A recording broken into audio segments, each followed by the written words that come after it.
سيدنا مولانا محمد وعلى آل سيدنا مولانا محمد مبارك وسلم.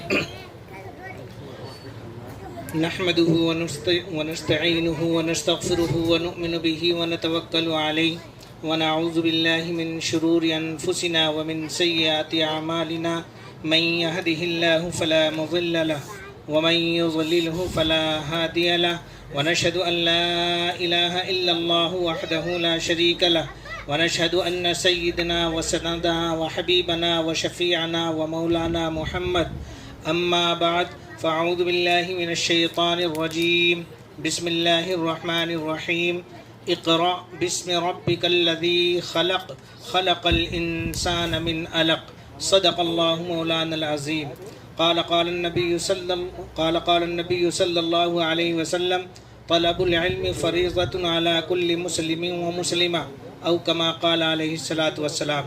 محترم بزرگوں اور عزیز ساتھیوں اور میری ماؤں بہنوں، اللہ تبارک و تعالیٰ کا بے انتہا احسان و کرم ہے کہ اس ذات پاک نے ہم سب کو دنیا میں انسان بنا کر کے پیدا کیا. اللہ تبارک و تعالیٰ نے ہم سب کو ایمان جیسی عظیم دولت سے نوازا. اللہ تبارک و تعالی ہم سب کو اس ایمان کی قدر دانی کرنے کی توفیق عطا فرمائے، ایمان والی زندگی گزارنے کی توفیق عطا فرمائے، اور ہم سب کا خاتمہ اور پوری امت مسلمہ کا خاتمہ اللہ تبارک و تعالی ایمان پر فرمائے. محترم بزرگوں اور عزیز بہنوں، اللہ تبارک و تعالی نے ہم سب کو دنیا میں انسان بنا کر کے بھیجا ہے، یہ اس کا بڑا احسان ہے. اور پھر اللہ تبارک و تعالی نے ہم سب کو اولاد جیسی عظیم نعمت سے نوازا ہے. اولاد یہ ایک اللہ تبارک و تعالیٰ کی بہت بڑی نعمت ہے. جب انسان نکاح کے بندھن میں بندھ جاتا ہے، اس کے بعد اگر چند سالوں کے اندر اولاد نہیں محروم رہتا ہے تو بندہ بڑا پریشان ہو جاتا ہے. بڑے بڑے ڈاکٹروں کے، بڑے بڑے حکیموں کے چکر لگاتا ہے اور اپنی دولت کو پانی کی طرح بہا دیتا ہے. کس کے لیے؟ صرف اولاد کو حاصل کرنے کے لیے. ڈاکٹروں سے کام نہیں چلتا تو پھر وہ مولاناؤں کے پاس جا کر کے تاگے تعویذ بنواتا ہے. وہاں سے بھی کام نہیں چلتا، پھر درگاہوں کے چکر کاٹتا ہے. یعنی اولاد ایک ایسی اور ایک ایسی عظیم نعمت ہے اللہ تبارک و تعالیٰ کی کہ اگر انسان کے پاس دنیا کی لاکھوں کروڑوں کی دولتیں موجود ہیں، رہنے کے لیے بہترین گھر اور بہترین بنگلہ موجود ہے، سواری کے لیے بہترین سواری موجود ہے، اور کھانے پینے کے اعتبار سے اچھے کھانے مہیا ہے، میسر ہے، اور پہننے کے اعتبار سے اچھے لباس ہے، لیکن اگر دولت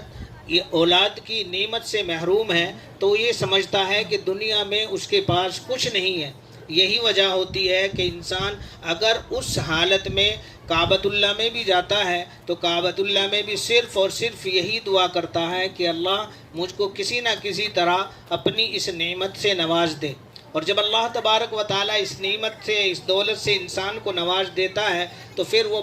بڑی خوشی مناتا ہے، دعوتیں کرتا ہے اور نہ جانے کس کس طرح سے خوشیاں مناتا ہے. لیکن محترم بزرگوں اور دوستوں، یہ اللہ تبارک و تعالیٰ کی جتنی بڑی نعمت اور دولت ہے، اسی کے اعتبار سے اللہ تبارک و تعالیٰ نے ہم سب کو اس کی ذمہ داری بھی عطا فرمائی ہے. اگر ہم نے اولاد کی پرورش اور اولاد کی تربیت اگر صحیح طریقے سے ہم نے نہیں کی تو پھر کل قیامت کے دن اللہ تبارک و تعالیٰ اس کی پکڑ بھی کرے گا. اس لیے اللہ تبارک و تعالیٰ نے فرمایا لَإِن شَكَرْتُمْ لَأَزِيدَنَّكُمْ وَلَإِن كَفَرْتُمْ إِنَّ عَذَابِي لَشَدِيدٌ. اللہ تبارک و تعالیٰ نے اولاد جیسی نعمت عطا فرمائی ہے، اس کا شکر یہ ہے کہ اس کی صحیح تعلیم و تربیت کا انتظام کریں. اس کو اللہ کی ذات پر ایمان، اللہ کی ذات پر توکل، اللہ کی ذات پر بھروسہ اور حضور اقدس صلی اللہ علیہ وسلم کی اطاعت اس کو سکھائیں. اگر ہم نے اللہ کی ذات پر ایمان اور اللہ کی ذات پر یقین نہیں سکھایا، حضور اقدس صلی اللہ علیہ وسلم کی اطاعت نہیں سکھائی اور دنیا کے تمام علوم سے ان کو نواز دیا، دنیا کے تمام علوم اس کو سکھا دیے، کل قیامت کے دن یہی اولاد اللہ تبارک و تعالیٰ کے سامنے ہمارا گریبان پکڑ کر کے کھڑی ہو جائے گی. اس لیے کہ اگر یہ اولاد دین سے محروم رہ گئی، ایمان سے محروم رہ گئی، اور کل قیامت کے دن اللہ نہ کرے اللہ تبارک و تعالیٰ نے اس جرم میں اس کو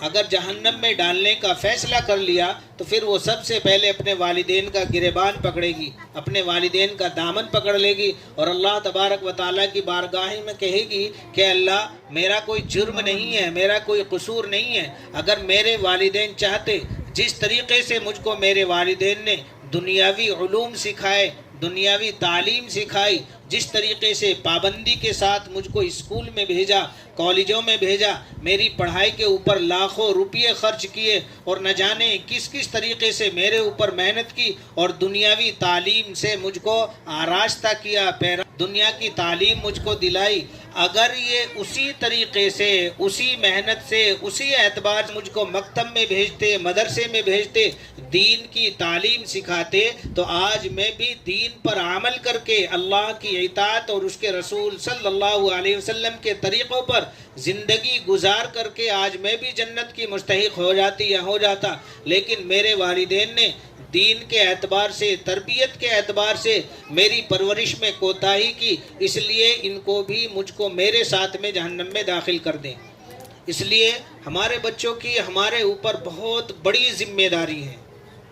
لیکن آج افسوس کے ساتھ یہ کہنا پڑتا ہے کہ جس طریقے سے والدین اپنے بچوں کی دنیاوی تعلیم کی فکر کرتے ہیں، اسکول کی تعلیم کی فکر کرتے ہیں، اور ان کے ذہنوں میں یہ بات بیٹھی ہوئی ہے کہ اگر بچہ اسکولی تعلیم حاصل نہیں کرے گا تو دنیا میں ترقی نہیں کر سکتا ہے، دنیا میں وہ کسی بھی اعتبار سے بڑا نہیں بن سکتا ہے، یہ دماغ میں ہمارے بیٹھی ہوئی ہے اور اسی اعتبار سے ہم ان کے اوپر محنت کرتے ہیں۔ ماشاءاللہ صبح صبح دیکھو روڈ پر عورتیں کیا، مرد کیا، اپنے بچوں کو بنا سنوار کر کے، اچھے کپڑے پہنا کر کے، اسکول کا یونیفارم پہنا کر کے، بستہ، بہترین ٹائی، بالوں میں تیل، کنگھی کر کے، جوتوں پر پولش کر کے، اور صبح 6 بجے سے 5:30 بجے سے 6 بجے سے روڈ بھرا رہتا ہے،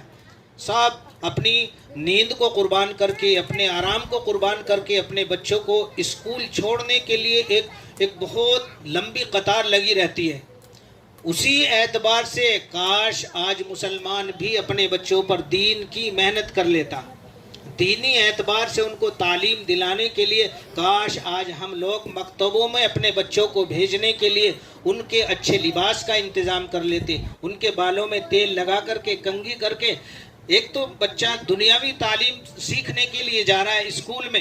جس کا فائدہ صرف اور صرف دنیا ہی میں ہوتا ہے، لیکن یہ قرآن کی تعلیم، اللہ پر ایمان اور اس کے توکل کی تعلیم، یہ دنیا کے ساتھ ساتھ میں آخرت میں بھی کام آنے والی ہے۔ وہ قرآن، وہ کلام، اللہ کا کلام، جس کو دیکھنا ثواب، جس کا پڑھنا ثواب، جس کا سننا ثواب، جس کے اوپر اللہ تبارک و تعالیٰ نے دنیا اور آخرت کی کامیابی اللہ تبارک و تعالیٰ نے عطا فرمائی ہے، اس کلام پاک کو سیکھنے کے لیے ہمارے بچے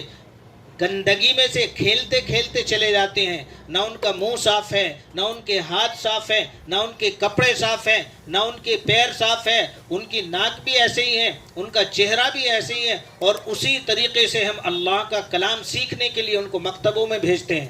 کتنی بڑی بے شرمی کی بات ہے، کتنے افسوس کی بات ہے۔ اسکول میں ہم اپنے بچوں کی تعلیم پر لاکھوں لاکھوں روپیہ خرچ کرتے ہیں، جس کا آخرت میں کوئی اجر نہیں ملنے والا ہے، اور مکتب کی تعلیم پر خرچ کرتے ہوئے 100-200 روپے دیتے ہوئے ہماری جان نکلتی ہے۔ جب مکتبوں میں والدین سے کہا جاتا ہے کہ اپنے بچے کی فی بھرو، تو غرور کے ساتھ کہتے ہیں، سینہ تان کر کے کہتے ہیں کہ ہم مولانا کو مسجد میں نماز پڑھانے کی تنخواہ دیتے ہیں تو مکتب کی پھر فی کیسی؟ اسکول میں اسکول کی فی الگ، ٹیوشن کی فی الگ، اور نہ جانے کیسے کیسی فی الگ۔ ذرا سا بھی کام آتا ہے اسکول میں ہم پیسہ بھرتے ہیں، پکنک کا وقت آیا پکنک کا پیسہ بھرا، ٹیوشن کے ہزاروں روپے، لیکن دین تعلیم، وہ قرآن کی تعلیم کہ جس کے اوپر اللہ تبارک و تعالیٰ نے دنیا اور آخرت کی کامیابی رکھی ہے، اس کے لیے ہمارے پاس کچھ نہیں ہے۔ قرآن کریم کو رکھنے کے لیے جو بیگ ہوتا ہے، جس کی قیمت صرف 70 یا 75 روپیز ہوتی ہے، وہ بیگ خریدنے کے لیے ہمارے پاس پیسے نہیں ہیں۔ مکتب میں بچوں کے لیے جو یونیفارم سلایا جاتا ہے، سال میں ایک یونیفارم، اس یونیفارم کو خریدنے کے لیے، اس یونیفارم کو سلانے کے لیے ہمارے پاس پیسے نہیں ہیں۔ اور اس